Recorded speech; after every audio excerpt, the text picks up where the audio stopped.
What's up, fight fans? Welcome to the KJ MMA show. I am Garrett Kerman, and with me is my co-host Ryan Jarrell. And on this week's episode, we have UFC middleweight contender Kyle Daukaus joining us. We're going to be talking about main MMA topics that's been coming up, going on in MMA world, as well as Kyle Daukaus's upcoming matchup in February. Yeah, and I cannot wait for that matchup. He's had a few opponent changes, so I'm sure that's been a little frustrating for Kyle. So we'll have to get his opinion on, initially fighting Kevin Holland in that rematch, and then fighting Roman Dolidze, and now Julian Marquez. Also, Garrett, another thing that I'm excited to chat with Kyle about is his brother has an upcoming fight with someone named Derrick Lewis. I'm not sure if you've ever heard of him before, but he's a very large and strong heavyweight that's got a monster punch behind him. So that's an intriguing matchup. That's going to be the main event of December the 18th, Chris Daukaus and Derrick Lewis. So a lot of MMA topics to get into today. That's what we'll be doing here moving forward. We'll talk about the relevant topics in the MMA world and then have a guest on for you each and every week as well. And I can see that Kyle is in the waiting room right now. So what do you say we bring him right in? Absolutely. Let's get it going. Welcome our first guest to the show, UFC middleweight contender Kyle Daukaus. Thank you so much for coming on. How's it going? It's going good, man. Thank you for having me. Appreciate the time. Absolutely. Right off the bat, we want to get into talking about your brother. He's got a big upcoming matchup here against Derrick Lewis. We wanted to get your take on your brother and how he's going, with his UFC run so far. Yeah, it's kind of amazing to see like how good he's done ever since he debuted. Based off of like his prior performances that he had regionally, you wouldn't have thought that he would have done this well. The only people that really thought that he would have done this good or just local family and the guys training at the gym. My brother is very talented, and we expected this to happen. We just didn't think it was going to happen so quickly. I think he's had four fights in the UFC, 5 fights in the UFC, and he's already a main event within like 16 months or something. So it's crazy. But yeah, as far as camp is going for him, he's going great. He's looking really good. He's probably looking the best that he's ever been. But his speed and everything like that is just on point. We're dialing in. I think we're about 3 weeks out now. So yeah, he's just dialed in. We have about 2 more weeks of like hard training for him. And then the last week when we fly out to Vegas, it's just kind of relaxing until fight night. Yeah, and Kyle, I mean, this might not matter as much for your brother because he's a heavyweight. But having said that, Thanksgiving is right around the corner, and a lot of us can be gluttons and eat a lot of good food and maybe some sweets. What is he tipping the scales at right now, man? Is making heavyweight going to be an issue for him, or is he looking nice and lean in camp? No, it's weird. Ever since he's gotten to the UFC, he's really slimmed down. He's slimmed down a lot. I think right now he's walking around like 245, 250, and I think he just wants to coast right there. We've kind of all talked with the coaches have kind of gathered and talked to him about where we think he should be walking around at, and I think that 250 spot is kind of right in the middle of strength and speed that he needs to have, and that's right where he is right now. So he hasn't had to cut weight for a heavyweight fight since he made his debut. So. Okay, well, that's good. He just looks just like a big heavyweight, so I wasn't sure maybe what he walked around at. But just to follow up on that, like, what have you seen from him just about that natural progression in his career? Because as you stated earlier, he just keeps looking better and better. And now here he is in a main event fight with Derrick the Black Beast Lewis, who's a very well-known fighter, a highly entertaining guy, someone that's going to come in and try and take his head off. So, talk about his progression and just stylistically how you like this matchup. Yeah, his progression throughout the years has been amazing. I don't know what switched in his head, but something switched. Like his regional scene, like the people that have seen him fight in the regional scene, like it just doesn't match up. It doesn't seem like he's the same person. I don't know, but it's obviously good, right? Because he's been doing so well, and I think he needed it. And I think a little bit of that is his work, that he's not being a cop full time now. So he's kind of dedicating his whole thing to fighting, and he's solely focused on fighting. So I think that's just given him that extra leap to reach his top potential. But as far as the matchup goes, I think my brother, I really believe that the fight will be like the Gone fight that Derrick just had. just my brother will be like the gun, and then Derrick will be flat-footed and wait back and look for that shot. My brother's going to be too quick for him. I think my brother will get the job done probably in the second or third, and I think my brother's going to be able to submit him, honestly. But that's just me. That's just me. He's going to go out there and probably knock him senseless, but that's just me. Garrett, you got anything for him on this fight? Oh man, I mean, as far as this fight goes, I think it's a huge opportunity for him as far as fighting such a big name in Derrick Lewis. How where do you see him going after potentially winning such a huge fight? I think when he wins, I really believe that he'll be in line for the title. UC Gane just beat him, and now Gane got the interim belt. I know there's a lot of confusion as to what's going on with Ngannou, Gane, Stipe, and Jones. But my brother runs through Derrick and finishes him, then I believe that he's up there with those four guys. I believe he's the fifth guy to be there to kind of fill in for anybody that gets hurt or just take a fight that somebody else doesn't want to wait. If Jones wants to wait, then my brother's more than welcome to step in there. But I know that he's focused on December 18th, and that's kind of all that we're focused on right now. But in my opinion, I see my brother fighting for the belt probably mid next year, hopefully. How good do you think Jones is going to be at heavyweight? And do you feel like maybe this switch in his training camp, leaving Jackson Wink, might be a good thing for him? It could maybe switch things up and keep him on the straight and narrow moving forward. I mean, hopefully you wish, right? But I mean, I don't know. The guy has so many tendencies outside of the octagon to just do bad things, and I think if he does fight at heavyweight and does well and wins, then I think the next thing that he does is just going to be that much worse than the last thing he did. But I mean, that's just me. I mean, he's blasting on social media about how he's sober and everything like that, but all it takes is him to be in Vegas for 12 hours, and then he's already getting locked up. So yeah, that could very well be problematic. We definitely have a lot of topics that we want to get in, so we probably slide over to the next one here. But again, that will be December the 18th. Chris Daukaus, Derrick Lewis, the heavyweight main event of that awesome card. There's been a lot of great fights this year, Kyle. I mean, so many fantastic fights. A lot of pay-per-views that people are saying are the best ever. Just most recently, UFC 268 was phenomenal. So I want to give you a few fights, and I want you to put them in order for us, all right, for fight of the year. We got Holloway Rodriguez, Gaethje Chandler, Volkanovski Ortega, and Usman Covington 2. How would you just put those four in order? And is there another fight or two that we're missing here that you feel like maybe could take the top spot for fight of 2021 so far? All right. I think the Ortega Volkanovski takes number one, just based off of everything that went on during that fight, because it was just so crazy. I think it would. I don't know. It's tough between. I think that the Gaethje Chandler fight should just be second, just because the fans are there. I don't think it would have been a crazy of a fight had it have been in the Apex. But I think that's number two. Number three would have to be Holloway and Rodriguez, and then number four will be Usman Covington. They were all great fights and great cards. I can't really think of anything else. I mean, I was at the Ortega Volkanovski fight. My brother fought on that card, so that kind of like pokes out most of my head. So I'll take that as number one. Okay, Garrett, you got anything on this topic? As on the topic of best fights of the year, as far as closing out the year, which fight it stands out for you other than from your brother's fight, closing out 2021? Man, I don't know. It's there's some good ones. I'm trying to think. It's times like these when you get put on the spot that you don't remember any of the fights that people ask you for. I don't know. I guess Chimaev's performance was pretty well. That guy's doing very well.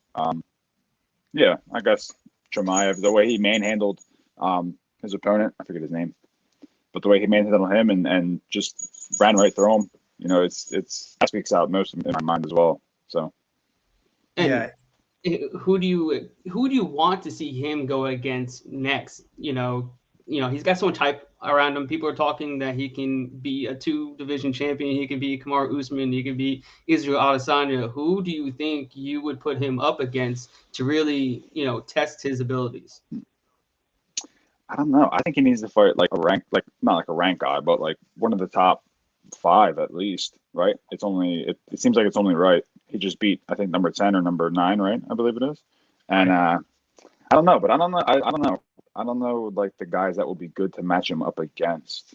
Because he's going for the Diaz fight, he's pushing for that. That would be an easy fight for him. Like that doesn't make sense. I saw you just called out Brady, so I mean that would be a good fight. But I think that they're 2 guys that shouldn't be fighting, at this moment, just because they're both contenders right now, and they should both just keep getting closer to that title. And then, if they just so happen to be 1 and 2 or 2 and 3, then that could be a fight to make. I'm trying to think of who else is at 170. Neil Magny would probably be a good fight for him. I think that would be a good fight. Or the Bilal and Wonderboy winner could get that too. I think the UFC is going to kind of give them whoever they want. But yeah. Let's stick with this 170-pound division, because this is a topic that I have to get your take on right here. And Garrett, like you and me, I mean, we're journalists, right? But we were fans first. Kyle, you're a fighter, but you were a fan first. So we're all fans first. I'm just getting that out the way right now, because I'm going to be unapologetic about this. George St. Pierre, this is my guy. This is my all-time favorite fighter. I grew up watching him. He got me into this sport. So I'm getting frustrated listening to people say that Kamaru Usman is now the welterweight GOAT. GSP had 9 title defenses. Usman just had his 5th. I mean, the welterweight division now is stacked, and it was stacked back then. It's always been just a murderer's row of phenomenal fighters at 170. So, Kyle, what is your take on Kamaru Usman, surpassing George St. Pierre to be the welterweight GOAT? Like, is he there right now? What else does he have to do? I don't think so. I'm with you. I think George is the GOAT at 170. I don't think there's anybody that can beat him unless they have more title defenses or more wins or whatever George's records are. If they beat George's records, then they can be the GOAT. But I'm with you. I don't think that Usman's up to that level. I think that the time that we're in now, if people can run their mouth and they can get the right fights and beat the right guys, then they're considered, like the best. But I don't think he touches George right now. Yeah. Garrett, what do you think, man? You're with us, right? GSP all the way. Yeah. I mean, as of right now, yeah. I mean, it depends on what Usman wants to do. I mean, he's talking about getting out early, and I respect him for that. He's got family, kids, all that good stuff. But he's got a long ways to go. He's halfway there. But as of right now, it's hard to not give GSP the GOAT status. Right. Let's slide over to another topic, the women's GOAT, which clearly is Amanda Nunes. But now there's a free agent that is gaining a lot of attention. She just keeps running through all of her opponents. And of course, I'm talking about Kayla Harrison. Have you seen much of her, Kyle? I mean, it seems like if she comes over to the UFC, the logical first matchup for her would be Nunes. But, I think that would have to be at featherweight. I don't see any way that Harrison could ever make bantamweight. What are your thoughts on I guess, Harrison's style, her talent, and how would she match up with Nunes?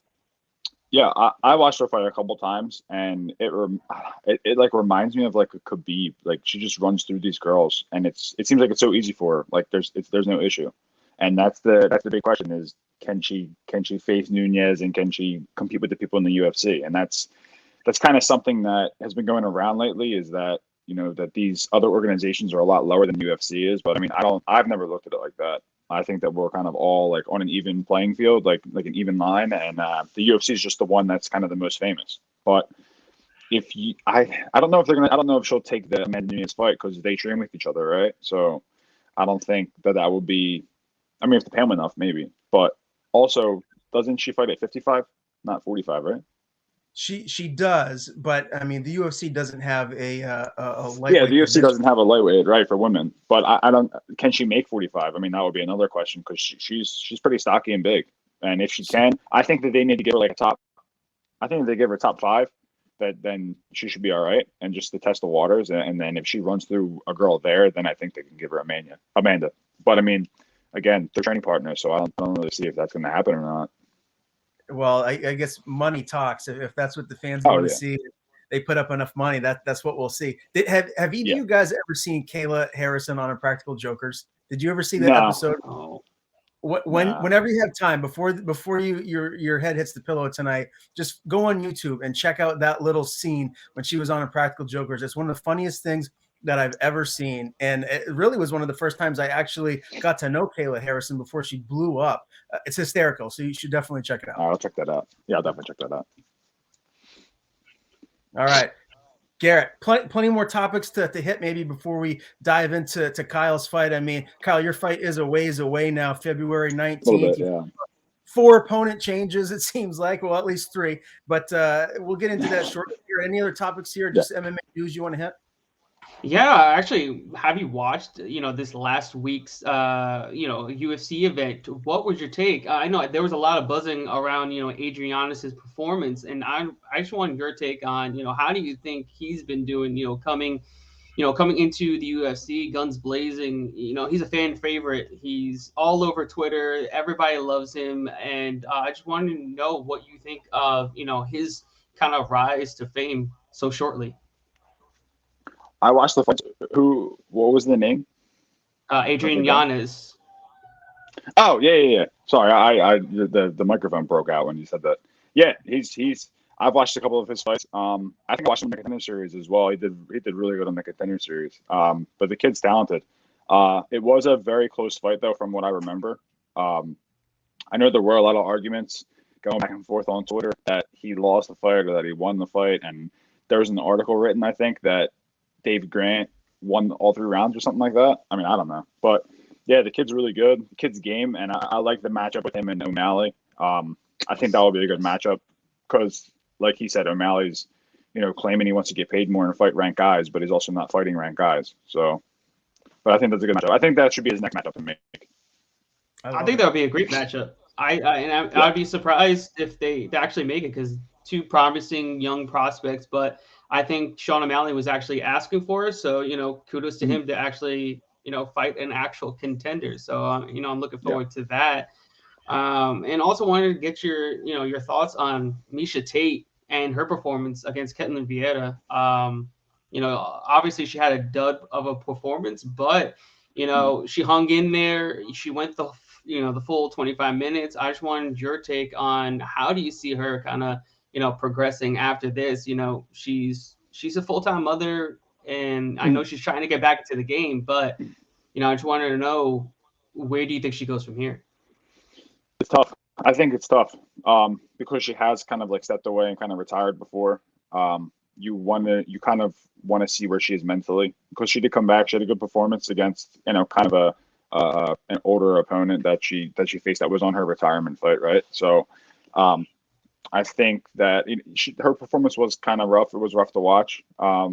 She's very talented. Everybody that steps in the octagon is talented, right? You can't knock anybody that steps into the octagon, or you can't like say anything bad about anybody. But I just want to know where she is mentally.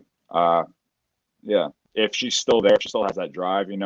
People can claim that they have that drive, and then once they lose, they can realize like, what, maybe I might not have that anymore. And if you have to question that, then you definitely don't have that drive. And if she questioned it once and came back and performed well, but now she loses, then she might be questioning herself again. And that could just be, kind of like just a terrible thing to put on yourself, because next thing you know, you're second guessing yourself every single training session or every single fight that you have coming up. So, I mean, I just hope that she sticks with it. I think she can compete with a couple of the girls that are there. I also saw that they were trying to talk about her and Holly Holm. So I think that would be a nice matchup to make. But yeah, I just hope that she sticks with it. I like watching her fight. So. Yeah, I completely agree. And we also have to get your take on a Philly guy, Sean Brady, beating Michael Chiesa. I got to admit, man, I didn't think that was going to happen. I thought that Chiesa's, how slick he is on the ground, like maybe he'd be able to catch him. But boy, was I wrong. Sean Brady's the real deal. Did you see that coming? Yeah, I mean, I don't train. I don't train with Sean, but I kind of saw it coming, based off of his style and the people that he trains with and the fights that he's had. We do go to the same strength and conditioning coach in Jersey, but that's kind of the only times that I see him. But I did see that fight kind of running the way it was. Sean did look a little slow in the beginning, but he it seemed like he just needed to get hit a couple times, and then he warmed up and did what he had to do to win. I'm excited to see where he fights next. Who he fights next. I know he was reaching out for the Bilal fight as well, but yeah, it's great to see guys locally that you've trained with, and that to like backtrack a little bit. Sean and I actually trained at the same gym when I first started. He was there and I was there, and then our coaches kind of have our coaches kind of split, and I went with my one coach. He stayed with the other coach, and we kind of just like been apart for I think it's been like 10 years since they split up. So yeah, but it's just amazing to see that we've both stuck with it. Now we're both in the UFC together. I remember fighting on the same cards as him when I was a professional, and it's just great. It's great to see, and I'm excited for him and excited to see what's next for him too. Yeah. Well, let's switch over to your upcoming fight. I know you're a little bit short on time, so we want to give you plenty of attention here for this fight with Julian Marquez. And it must be frustrating for you, man, to have all these changes of opponents. I mean, initially you were supposed to fight Kevin Holland again. Then it was Roman Dolidze. Now it's Julian Marquez. How is this going to change or affect your training one way or another? Does it matter who the opponent is, or are you just going to be going and doing your thing regardless? No, I have more than enough time to prepare for Julian. There's a lot. I'm going to kind of put it on blast right now, just because of things that are happening and things that are being said. I saw an interview recently of Holland saying that the reason why he's moving on and moving to 170 is because I took another fight. But then, so after that first fight had happened, we kind of we're waiting for the rematch. I signed for the rematch, and we were set for the rematch. Right? It was the 13th of November, so I was ready for it. I was in Vegas for 12 hours, and then I had to leave because of Roman's COVID test. But after we were told by Kevin that they were hurt, that he was hurt, right? He said that he couldn't fight until February. So I said, all right, I'm going to fight in November. I talked to Mick. I said, as long as the fight goes well in November, I'll fight Kevin in February. And everything was cool with that. And now all of a sudden, Kevin's running the 170 and claiming that I didn't want the rematch and claiming all this other crap. But it's on him. Like, everybody's going to say that what they want to say, but it's on him. He's claiming that he didn't, that I don't want the rematch, or he was pushing so hard for the rematch as soon as the fight had ended, and I agree upon it, and then he gets hurt. And then a month later, he's trying to fight Leon Edwards. Like, make your mind, dude. Like, you want to fight me or what? Like, I think it's just him he's just being stressed out that he has to think about me as an opponent for the next however long until February or whatnot. But I'm ranting, but it's all right. I saw an interview with him recently claiming that the reason why he's moving to 170 and moving on is because I got another fight. But like, we were hearing no responses from his team.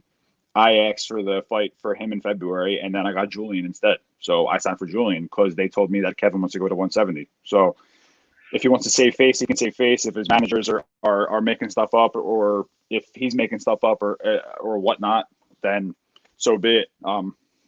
That's on him.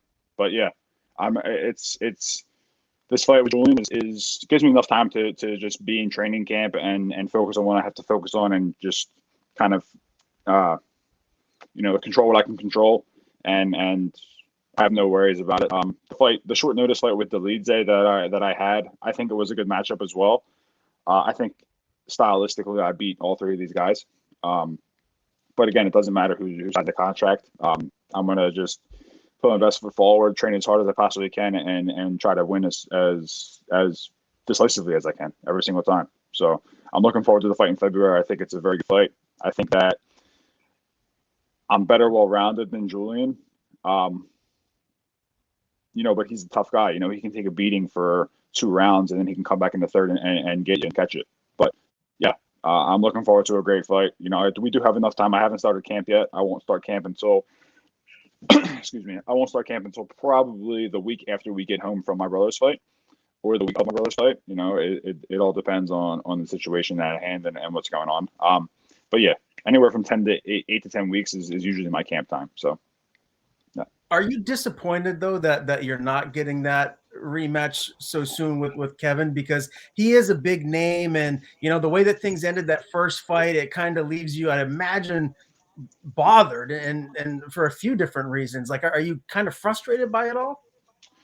I'm frustrated at the situation that he's trying to go out there and put out that I didn't want the fight. I'm not a person that's going to run from a fight or say no from a fight. His team specifically said that he was injured and that they weren't going to be able to fight. He wasn't going to be fully healed until February.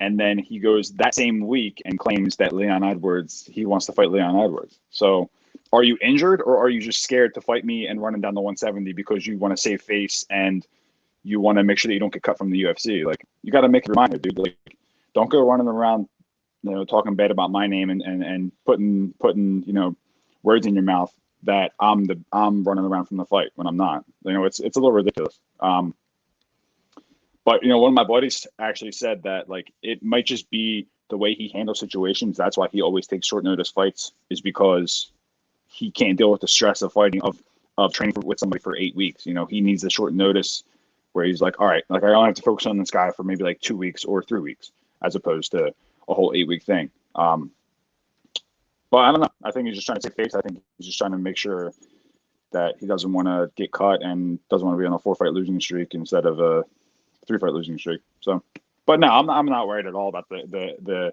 rematch. If it happens, it happens. If it didn't, it didn't. But I just don't like the way that he's handling it. Garrett, one more real quick, and then I'm going to toss it over to you to ask whatever you want. But I follow up to that one, Kyle. Do you think that maybe after that first fight that he felt your strength and just how good you are, and just thought, man, this is a tough matchup stylistically for me. I'm not so sure that I'm going to be able to beat Kyle in a rematch. Do you feel like that maybe that crossed his mind, or? Yeah, I think that what crossed his mind was that he was going to lose the fight.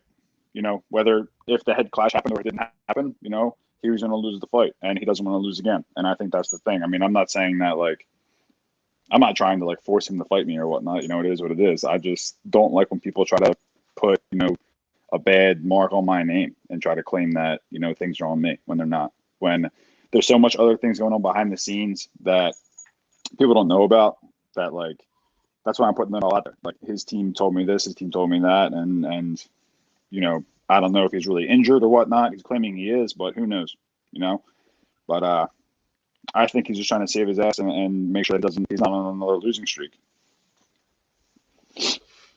Yeah, to piggyback off of that, there was that controversial, ending to that matchup, but there was a lot of talk on Twitter that it should have stayed the same, because he did keep on. It's all good. He did keep on fighting, whether he was compromised or not. Do you believe that the ending of that fight should have been the way it is, as a no contest, or that you should have been the rightful winner because of the fact that he kept fighting and you were just doing your job and continue to fight, because you're not going to stop the fight? You need the ref to do his job and stop the fight. I think it's a tough situation, like, all around. I think that it should solely be put on the referee during the situation. Like, after the fight, Dan told us that he was going to keep it how it was, and that I was going to get the win, and that pretty much they were just going to have to appeal it afterwards, and whatnot. And we were cool with it. And then immediately he's talking to Herb Dean and talking to other referees, and next thing you know, he switches it. So I think that he needs to be accountable for his decision making. Once you say one thing, you shouldn't be able to go back on it and switch it immediately.